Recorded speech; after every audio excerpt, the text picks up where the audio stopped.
In the middle of the Irish Sea is the remote and breathtaking Isle of Man. It's a serene place where for 50 weeks of the year the pace of life can only be called relaxed. But for the other fortnight it's mad, dangerous and deadly. Motor racing legend Mark Skaife is about to take us full throttle to the most thrilling motorcycle race in the world to meet the men and women who risk everything in pursuit of two-wheeled glory.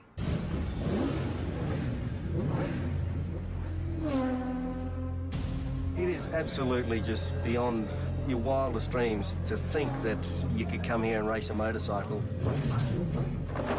The Isle of Man TT is like a religion. It's the oldest motorcycle race in the world. You can stand on the footpath and you can literally reach out and touch the riders going past at close to 200 miles an hour.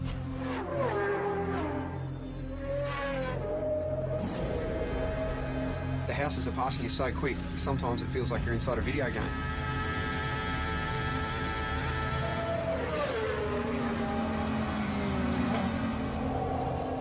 It's frightening. It's damn dangerous and it stresses me out.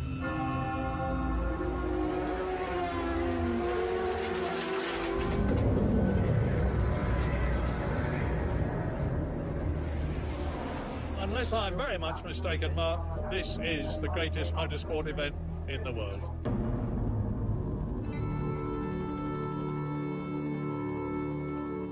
Between Ireland and Britain in the Irish Sea sits the Isle of Man, a sleepy tax haven for most of the year.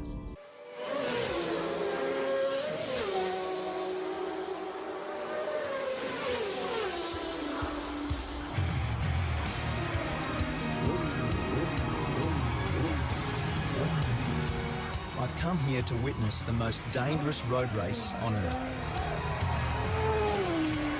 It's about 200 kilometres an hour, straight at the front here, absolute lunacy. I want to find out what drives these riders to test themselves and their machines in a brutal event called the TT, the Tourist Trophy. There's a lot to get right and a lot that can go wrong, so it is part sprint race, part endurance race, and it's a time trial, so it's so unique.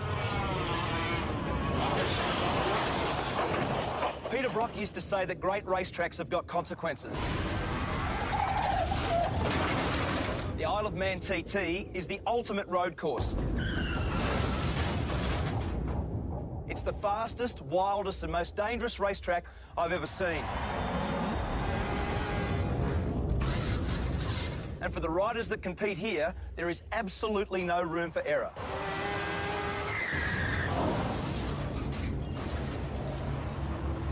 In its 104 years, 234 riders have died. The motor racing is dangerous. This is dead set dangerous, isn't it? It is. It really is. It's frightening. Aussie rider Cameron Donald is one of over 200 starters this year. And when you add the fans, it's like an invasion. With Cameron is his girlfriend Karen, herself a keen motorcyclist. They've been planning for the race all year. So is this normal nervous start tension? Normally this is done the night before. Is it? A late night last night, obviously. Usually we like to have this done the night before, everything, but by the time we finish, like 11 o'clock, it's just like, let's get out of here and worry about it tomorrow. So what's Karen's job in this world? Keep me calm. Cameron grew up in Warrandyte in Victoria. It was his dad, Ken, who introduced him to the thrill of the two-wheeler. Lots of bike photos, not many other ones. It consumed a fair bit of time, didn't it? It took up a lot of time. From a young age, Cameron began winning and winning. I remember Mum actually saying to me, you know, you can't, when you're going to buy or build a house, you can't live in a motorbike. I remember saying to her, yeah, Mum, you can't race a house. So I think then she just pretty much gave up. The TT is held over a fortnight. 1 week for practice, 1 week for racing, 7 races in all. And in between, the public can go flat out, no speed limit on the Island Road course. Everyone that races here knows the dangers and they accept them and they do their best to ride accordingly. But I think it's sad in this world that we're all so wrapped in cotton wool these days and there's so few opportunities to do anything dangerous. For Cameron, a plumber when he's not racing, there's no event bigger than this. Riders set off at 10-second intervals. It's all about the fastest lap of the island, and that's what makes it so pure and so dangerous. You sit on the start line, you're looking down that first hill, and because it's not a mass start, you're sitting there getting waved off one at a time. The pressure on you, everyone's looking at you, and it's a rush I've never had out of any other race.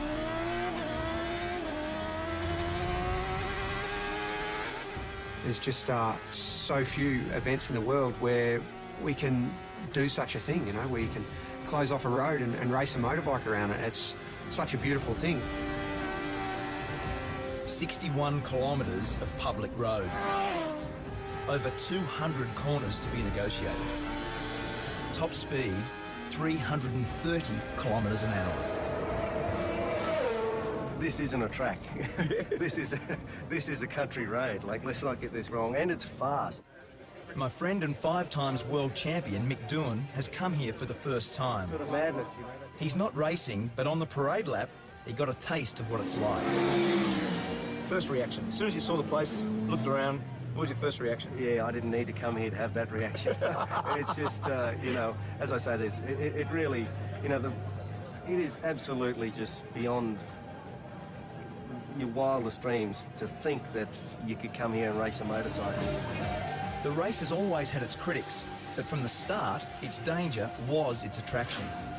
Back then, racing was banned in England, and the island was the only place where there were no speed limits. The TT was born. First of all, let me say it's great to see a great Australian at a great race. To answer your question, Mark, I first came here in 1925. I was born in 1923. My father won here.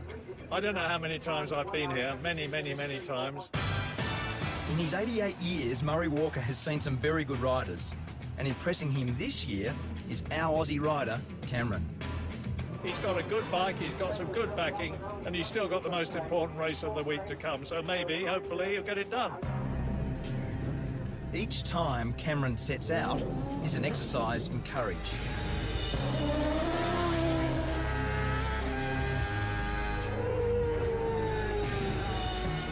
Each lap is an anxious one for Karen, who gets radio updates on his progress. I see the worry in her face before I head out for a race, and sometimes I feel a little bit guilty for putting people close to me through that stress. In the week I was there, 7 people lost their lives. 3 riders and 4 members of the public. ACU Events Limited regret to announce the death of Derek Bryan. I've lost a couple of friends in my years racing at the Isle of Man, and I do think of them in the corners that they've fallen in, and where Dobbsy crashed is one of the most intense corners on the track. Dobbsy, Paul Dobbs, died in the TT last year. He lost his life to the sport that he loves, so. Just one of them, mate. Paul was buried on the island, leaving behind his wife and 2 daughters. So what did you love about him? God, everything. Racing. Bridget is Paul's wife. A year on, she's brought the girls back to remember their dad at the race he loved. You know it's risky, of course you do. I mean, everyone loves those photos of riders' heads this far from a stone wall. Obviously, the reason you love those photos is you think, oh my God, it's so close, That's, it's other people have said that you only really know that you're alive when you're almost not. Some are just plain lucky to survive, like Connor Cummins. I can actually see, where it's all gone wrong. I've disappeared over the side, and the way I look at it, that's where, the injury started to happen, and it's sort of, it does get to you a little bit. We'll just get on with life. The world ain't going to stop for me. Has your opinion of the TT changed based on what's happened? No? No. Do you think it should be banned?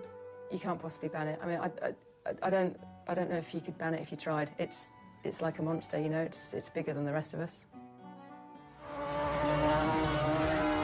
Riders don't come here for the prize money. There's hardly any. The TT is simply about the glory of being the fastest. And for Cameron, it was a glorious week. In his chosen race, the Superbikes, he was just pipped for first. But second, still felt pretty good. Congratulations, mate.